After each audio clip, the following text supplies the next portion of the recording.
So we want to visit with you. We'll talk about anything you want to talk about today. But we're going to show you how to find your path of least resistance. Because we know for sure that you are source energy in physical bodies. And we know for sure that your life has helped you to define what you want, and that you have launched rockets of desire that have caused a trend. They've caused a path. These continuing identifying of what you want has caused a momentum. It's caused a becoming. It's caused an expansion of your being. It's caused an evolution of who you are. It's caused an expansion of the source within you. And it's big, and it matters, and it's real, and it's vivid. But you've got to get in the receptive mode of it in order to get in sync with it. Your athletes know when they're in the zone, and that's all it is.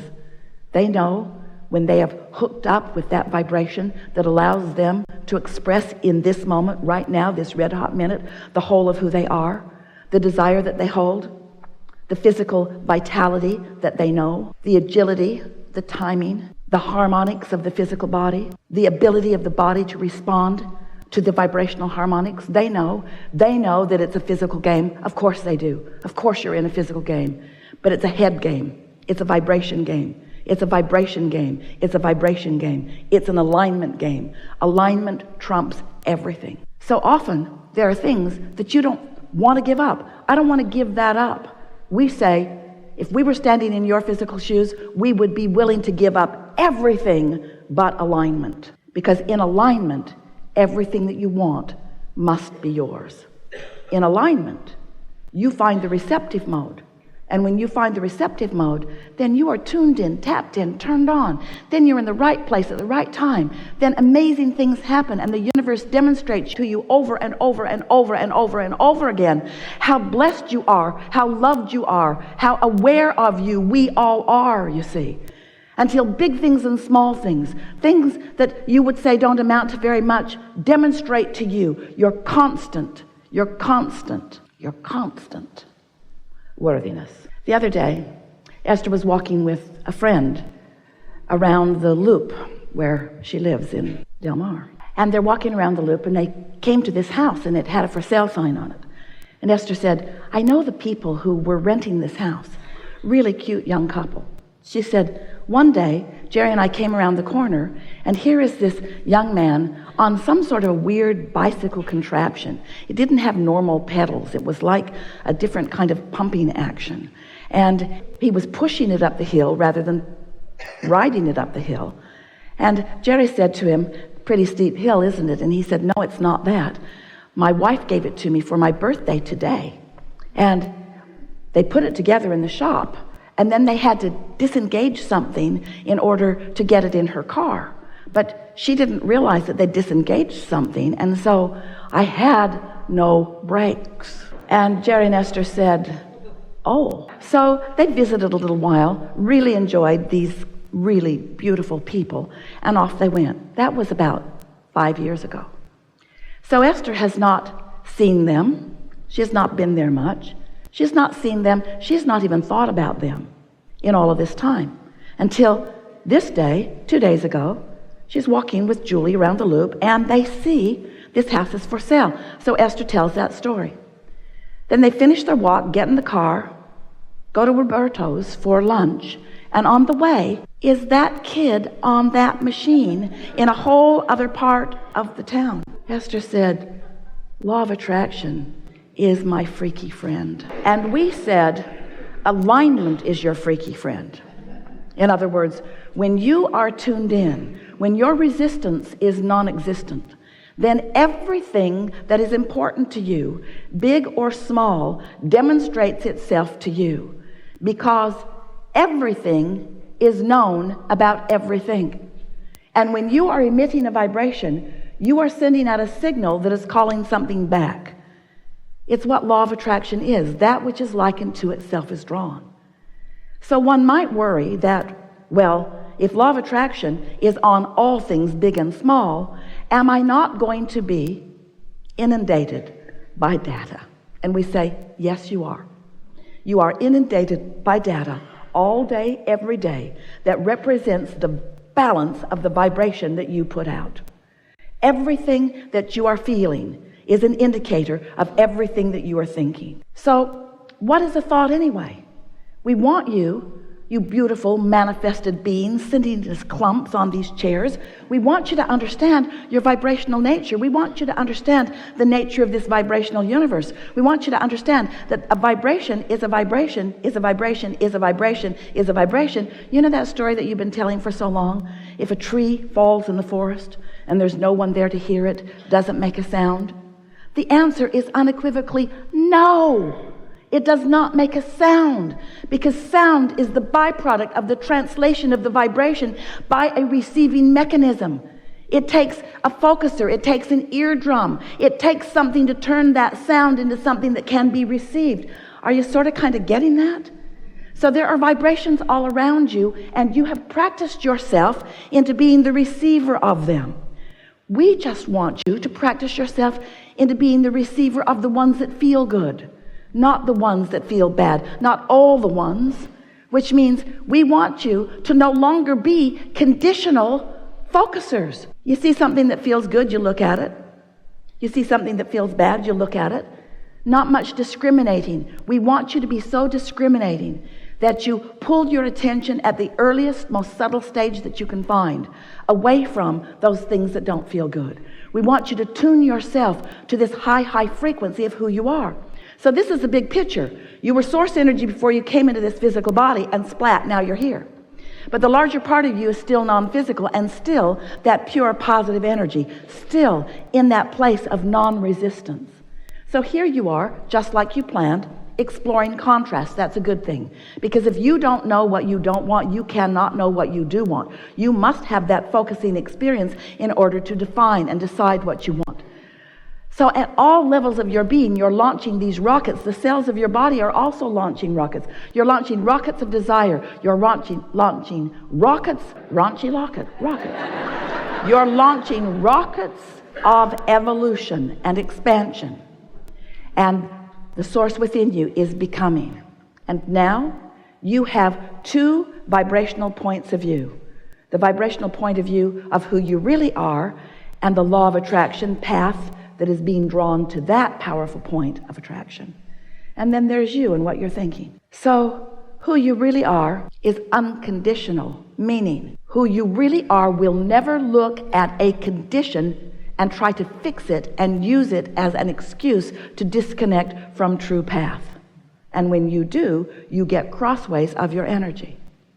So here's this source energy part of you, calling all things that you are asking for to that you, and calling this physical you to that you, calling you into alignment with who you are. And when you are not fixated on something that you're pushing against, you find that vibrational path easily, and you feel that flow and that ease, where as soon as you think about something, it begins to manifest.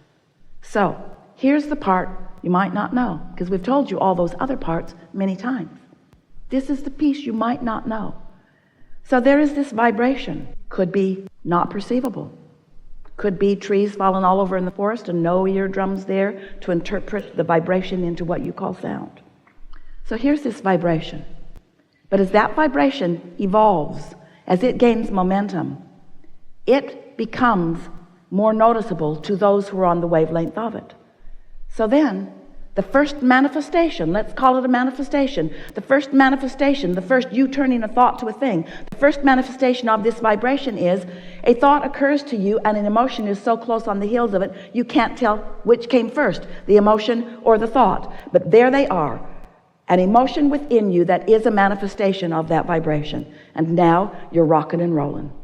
Now you are on the path. Now you are in the perceptive mode. So here's this thought. Let's call it your path. And here you are with this thought on this path.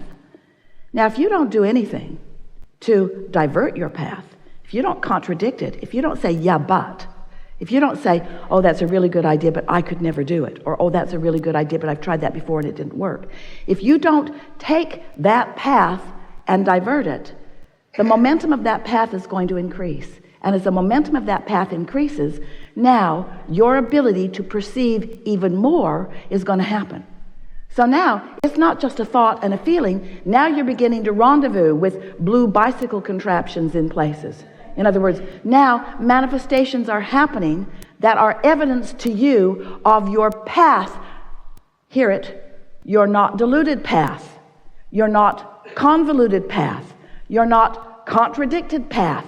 You're not shooting myself in the foot path.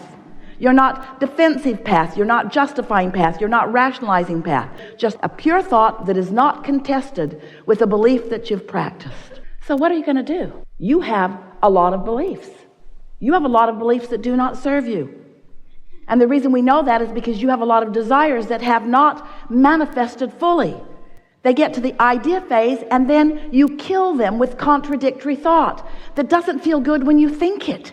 It doesn't feel good when you think it. So what most of you do, even though it didn't feel good when you thought it, because you weren't seeking alignment with source, because you didn't understand all that it meant.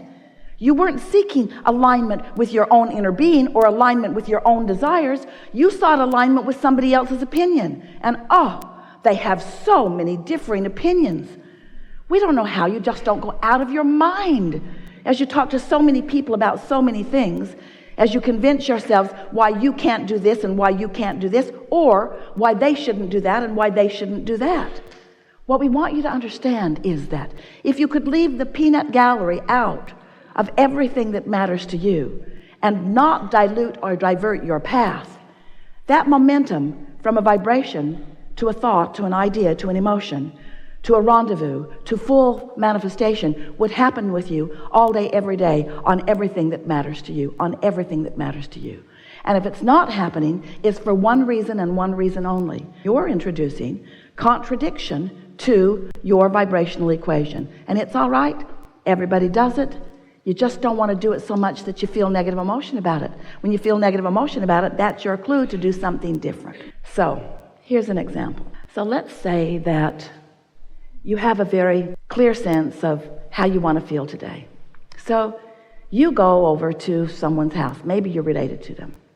And they're having a no good, very bad day. And so you sit in the middle of it and you listen to them squabbling and you watch a sort of escalation of it. Maybe they're children, maybe it's adults and children, a mixture of some sort of people in disagreement with each other about something.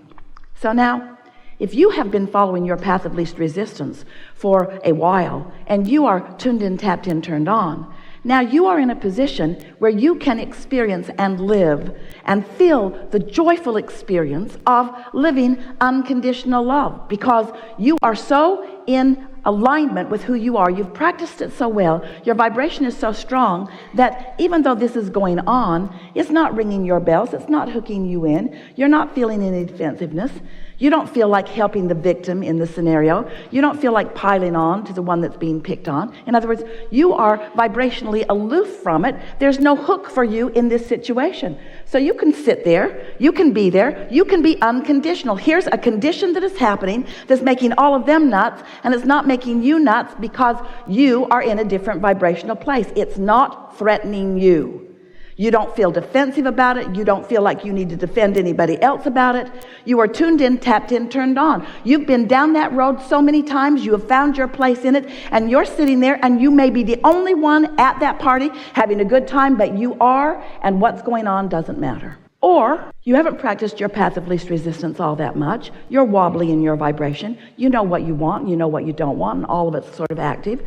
And so you sort of blunder into this experience, and they're not getting along, and you notice it, and you're annoyed by it, and then you're trying to pick a side, and you really think that that was unnecessary. You really didn't need to say that. No, this is going to get a lot worse before it gets better. And so you sit there, and you're sort of gritting your teeth, and you're trying to ignore it, but you really can't. And now they're looking at you like, what do you think about this? And you're looking away, and they're thinking, well, why are you looking away? And you're thinking, well, I'm looking away because you're all making me nuts, and I don't really like being here, and I'm all out of whack. And then you finally do leave.